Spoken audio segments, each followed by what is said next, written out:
A land stretching across half of South America, a forest with no visible end, rivers so wide they look like oceans, and in that deep, green silence, people, thousands of years of people, living, loving, breathing, without a single soul across the water ever knowing their names. This was Brazil, before anyone called it Brazil. Before the Europeans arrived, more than 1,000 indigenous tribes were scattered across this vast, breathing land.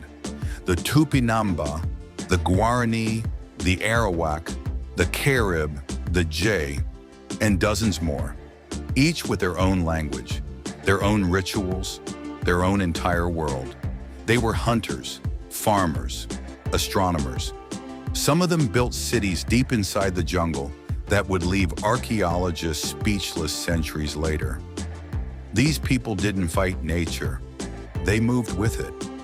Brazil wasn't a resource to them. It wasn't a treasure chest waiting to be cracked open. It was home. It was the meaning of life itself.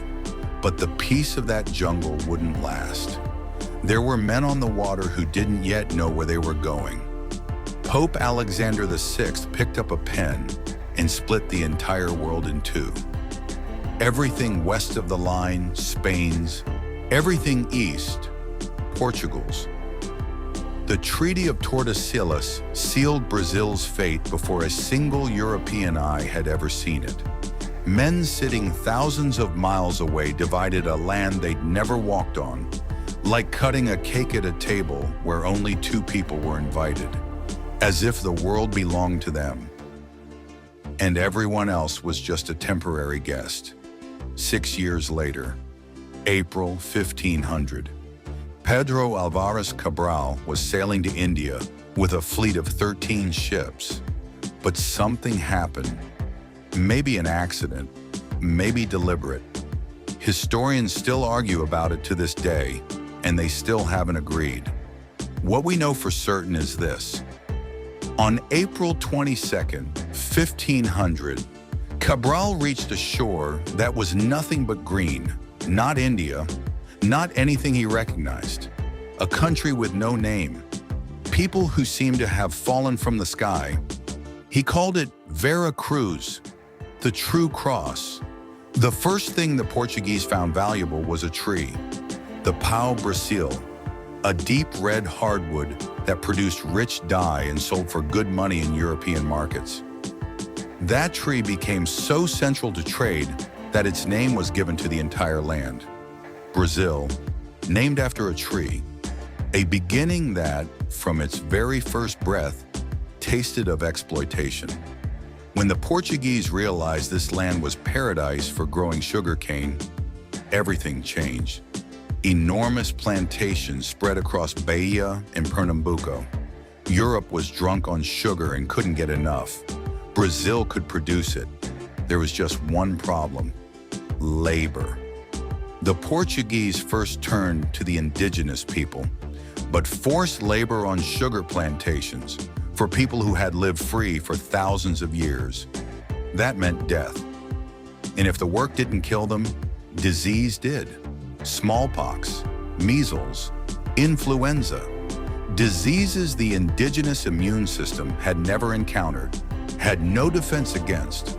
Within a single century, the greatest mass death in human history unfolded, without a single battle being fought. Millions of people died simply because a ship arrived. The land turned dark. And this is where Brazil entered the darkest, most agonizing chapter of its history. From 1530 to 1888, Brazil imported more enslaved people from Africa than anywhere else in the entire Western Hemisphere. Over 4 million human beings, more than all of the United States. They came from Ghana, Nigeria, Angola, Benin, in chains, in the darkness of ship hulls, in pain and terror and a despair that words can barely hold. But these people carried something with them that no chain could contain: a soul. They brought music, they brought food, they brought faith, they brought candomblé. They brought rhythms that would one day become samba and bossa nova and drive the whole world mad with beauty. They were killed, but their culture survived. It sank deep into Brazil's veins and never left. And there was always resistance. Always. The quilombos, hidden republics of escaped slaves, carved out of the jungle. Zumbi dos Palmares, a leader who stood against the Portuguese army for decades and never backed down. They knew freedom was their right. They just had patience, and they always believed in a better tomorrow. The 17th century. The Netherlands was at the peak of its naval and commercial power. Glorious days. In 1630, it seized northeastern Brazil. Johann Maurits von Nassau, the Dutch governor, didn't come just to plunder. He built cities. He invited artists and scientists. He mapped the land with precision. But in 1654, the Portuguese fought back hard and drove them out. Then, decades later, something happened that changed the entire trajectory of Brazilian history. In the 1690s, explorers known as bandeirantes, frontiersmen who pushed deep into the wild interior, struck gold in the central regions of Brazil.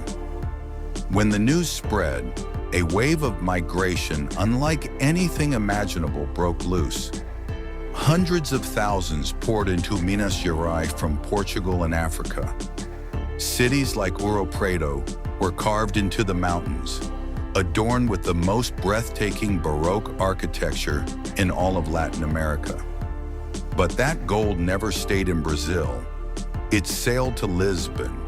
From Lisbon, it moved to London. It made Portugal more dependent on Britain than ever before. And with that money, Britain funded its industrial revolution. The gold of Brazil lit the furnaces of England. People who were enslaved, through their sweat, their blood, their labor, transformed the modern world. And not one coin of the profit ever reached them. A thought that haunted people then, and haunts them still. 1807. Napoleon Bonaparte marched his armies toward Portugal. The royal court dissolved into panic. And then something happened that had never occurred in the history of the world. Something that shocked everyone. A European king with his entire court, his ministers, his bureaucrats, his nobles, and nearly 15,000 companions fled to his own colony. Dom João VI, with the help of the British Navy, escaped Lisbon and arrived in Rio de Janeiro. Overnight, a colonial city in South America became the center of the Portuguese Empire. Ports were opened to free global trade for the first time in history. Universities, libraries, newspapers, and museums were founded. The country breathed new color. Brazil was no longer a colony, it was the center. But when Napoleon fell, Portugal wanted Dom João to come back and restore the old order. Brazil was no longer that Brazil. No one wanted to be a colony again. His son, Dom Pedro I, stayed. And on September 7, 1822, standing beside the Ipiranga River, he drew his sword from its sheath and cried out with everything he had, "Independence or death." The news exploded across the land. The simplest, and yet the most powerful, Declaration of Independence in human history. Brazil was freed without a massive, bloody war. Not because its people lacked courage, but because a European prince decided he'd rather be king of a free country than the representative of a colony. Brazil was the only country in Latin America that became an empire after independence, not a republic. Dom Pedro II, who was crowned at 7 years old, ruled until 1889. And what a reign it was. He was an emperor who loved science. He corresponded with Charles Darwin. He read philosophy. He traveled for knowledge and came home richer for it. Under him, Brazil modernized. Our railways were built. New waves of immigrants arrived from Italy, Germany, Poland, and across Europe. Small and medium industries took shape. But a deep and painful contradiction kept beating at the heart of this empire. Slavery continued, and many people could not live with that. Brazil was the last country in the Americas to hold on to slavery. When Britain abolished the trade in the early 19th century, Brazil kept going. But the voices of resistance grew louder. Intellectuals wrote. People took to the streets. Everyone could feel it. The time for change had come. May 13th, 1888. Princess Isabel picked up a pen and signed the Lei Áurea, the Golden Law. Slavery was abolished, forever. The news swept across Brazil. People wept in the streets. Those who had been enslaved held each other and screamed with joy.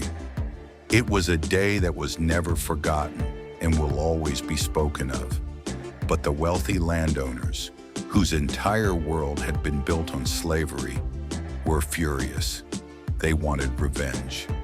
A year later, in 1889, the military staged a coup.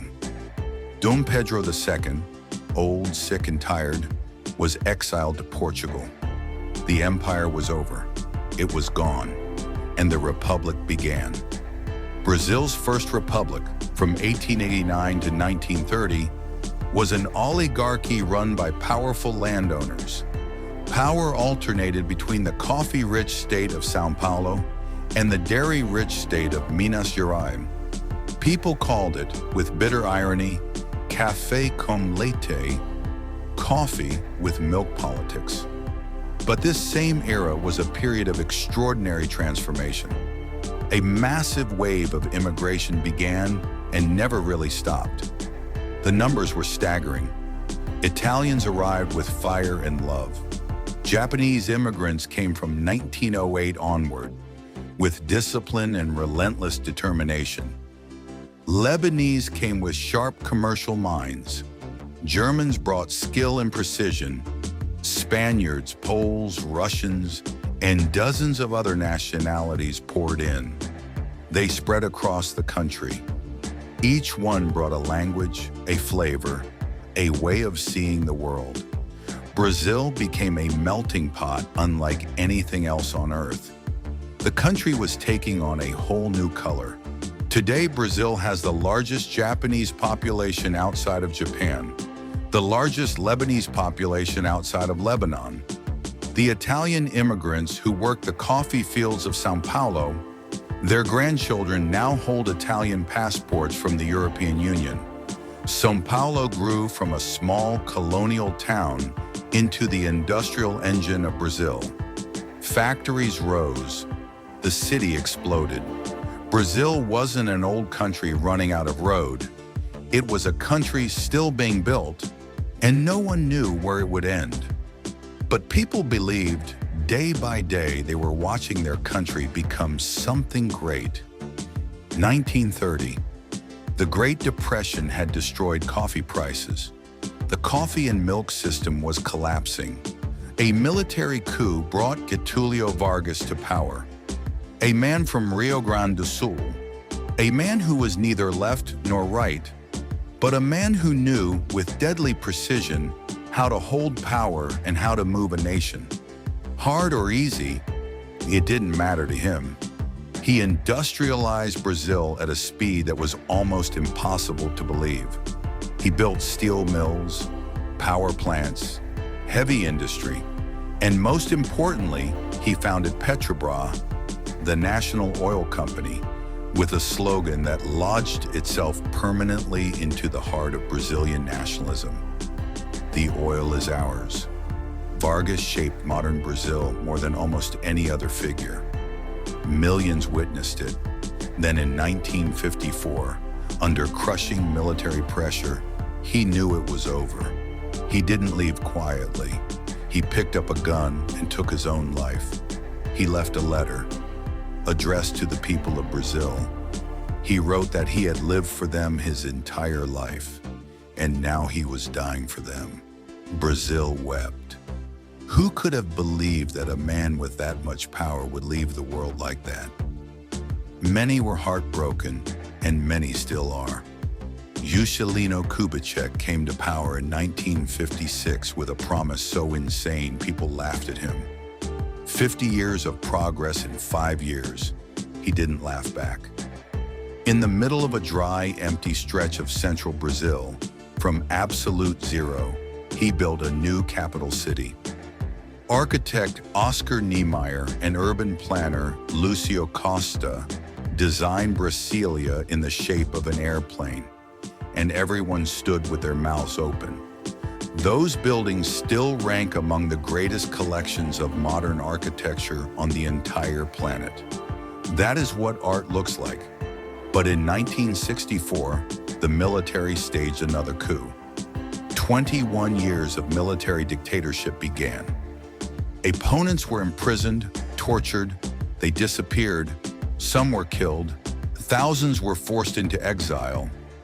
Dilma Rousseff, who would later become president of Brazil, spent those years behind bars and under torture. But she didn't back down. And yet this very dictatorship also ignited the engine of the economic miracle. From the late 1960s to the early 1970s, Brazil had the fastest growing economy in the world. 10% growth per year. Roads, massive dams, power plants, factories, one after another. But this growth was purchased with crushing foreign debt, and its benefits flowed only to the wealthy few. The 1980s became known as the lost decade. Inflation reached thousands of percent. People bought things in the morning because they knew prices would be higher by evening. It was a nightmare the whole nation lived inside. In 1985, the military stepped back. Democracy came home, exhausted but hopeful. Brazil's democracy in the early days was like a child learning to walk, stumbling constantly. The first directly elected president was impeached for corruption, but that itself was a sign the system was working, that accountability existed. Fernando Henrique Cardoso tamed the runaway inflation with the Plano Real in the early 90s. Brazil took a long breath and found its feet, slowly moving forward. Then in 2002, something happened that shook the country to its core. A man from the working class, someone who had grown up in poverty, who had lost a finger in a factory, who had been a labor union leader, who had lost 3 previous elections, became president. Luiz Inácio Lula da Silva. Was it luck or relentless work? That question still crosses many minds. The Lula years were another kind of miracle, but this time, the miracle was for the poor. The Bolsa Familia program lifted millions of families out of poverty. Massive offshore oil reserves, the pre-sal fields, were discovered deep in the Atlantic, transforming Brazil into an energy power. Brazil reached the 8th largest economy in the world. For the first time in history, the poor could feel that this country was theirs too, that there was hope. Lula left office with the highest approval rating of any Brazilian president in history. But the story wasn't over. Economic crisis hit. Corruption scandals came, one after another. Bolsonaro arrived with his populist politics and slashed the Amazon at a terrifying pace. COVID took more than 700,000 Brazilian lives. And in 2022, at 77 years old, Lula won again, by the thinnest margin possible, as if Brazil was still walking, still searching for itself, still beginning to move. Brazil today is a country of 215 million people, the 5th largest nation on Earth, one of the 10 biggest economies on the planet. And this country lives inside contradiction. just like it always has, just like it always will. São Paulo is one of the 10 largest cities on the planet. Skyscrapers that cut through clouds. Private helicopters buzzing overhead, flaunting power. And that same city has favelas on its edges, where people live in wooden and plastic houses. Rio de Janeiro, seen from the sea, is one of the most beautiful cities in the world. Christ the Redeemer standing above it all with open arms. And in the mountains behind him, there are neighborhoods the government has never truly reached. The Amazon is still the lungs of the world, the largest rainforest on Earth. 20% of all the surface fresh water on the planet flows through it. Hundreds of thousands of plant and animal species not yet discovered, and some still being found right now. But this forest is under pressure, under chainsaws, under fire, under industrial agriculture. The battle for the Amazon is not just Brazil's battle. All of humanity has a stake in it. Football is more than a sport. Football is Brazil's national language. It is the soul of Brazil. Pelé opened his eyes to the world in this land. Zico, Ronaldo, Ronaldinho, Neymar, all grown from this soil. 5 World Cup titles don't come from training alone. They come from somewhere deeper, from the soul of a people. The Rio Carnival draws millions from every corner of the earth every year, and millions more are desperate to come. But this celebration isn't just music and costumes and joy. Its roots are in the African rituals that enslaved people carried with them across the ocean. In the spirit of people who, when faced with suffering, chose to dance instead of kneel.